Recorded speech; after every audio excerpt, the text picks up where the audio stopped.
Hello everyone. So we are discussing in-text questions of the chapter Our Environment, and in today's session we are going to discuss the question what is ozone and how does it affect any ecosystem। तो बेटा इस question में हमसे पूछ रहा है कि ozone क्या होती है और ये किसी इकोसिस्टम को कैसे अफेक्ट करती है। So let's check the answer. तो बेटा ओजोन ऑक्सीजन के 3 एटम्स से मिलकर बनती है और हाईली पॉइजनस होती है, पर बेटा ये हायर एटमॉस्फेयर में एक शील्ड बनाती है, लेयर बनाती है जो कि अर्थ को हाईली हार्मफुल अल्ट्रावायलेट रेडिएशन से प्रोटेक्ट करता है। यूवी रेज बेटा सन से एमिट होती हैं और ये ह्यूमंस के लिए बहुत ही हार्मफुल होती हैं, डैमेजिंग होती हैं, ये स्किन कैंसर भी कॉज कर सकती हैं। तो ओजोन की लेयर बेटा एटमॉस्फेयर में अर्थ को यूवी रेज से प्रोटेक्ट करती है। अब उस एटमॉस्फेयर में ओजोन बनती कैसे है? तो बेटा यूवी रेज एटमॉस्फेयर में प्रेजेंट ऑक्सीजन पे एक्ट करता है और ऑक्सीजन बेटा ब्रेक हो जाता है ऑक्सीजन एटम्स में, और ये ऑक्सीजन एटम बेटा मॉलिक्यूलर ऑक्सीजन से रिएक्ट करके O3 मॉलिक्यूल बना देते हैं जिसको हम बोलते हैं ओजोन। तो इस तरह से एटमॉस्फेयर में O3 ओजोन प्रोड्यूस होती है।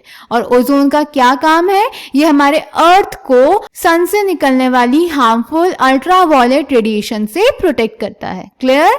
So the answer is ozone. O3 is a molecule formed by 3 atoms of oxygen. O3 एक मॉलिक्यूल है जो कि ऑक्सीजन के 3 एटम से मिलकर बना है।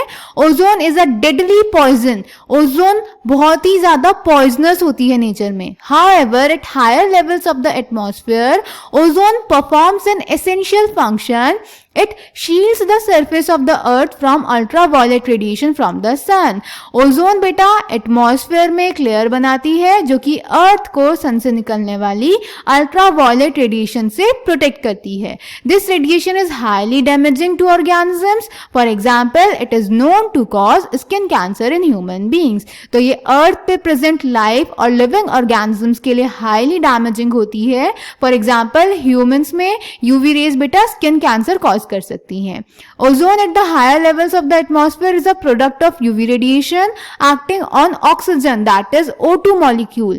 The higher energy UV radiations split apart some molecular oxygen that is O2 into free oxygen that is O atoms. तो बेटा यहाँ पे लिखा है कि हायर लेवल्स में एटमॉस्फेयर में जो ओजोन बनती है वो यूवी रेडिएशन और ऑक्सीजन से बनती है। UV radiation molecular oxygen that is O2 को स्प्लिट करते हैं जिससे कि ऑक्सीजन एटम्स बन जाते हैं। These atoms then combined with the molecular oxygen to form ozone as shown, और फिर ये oxygen molecular oxygen that is O2 से कंबाइन करके O3 बना देते हैं। Clear? So I hope this question is clear to you. Thank you.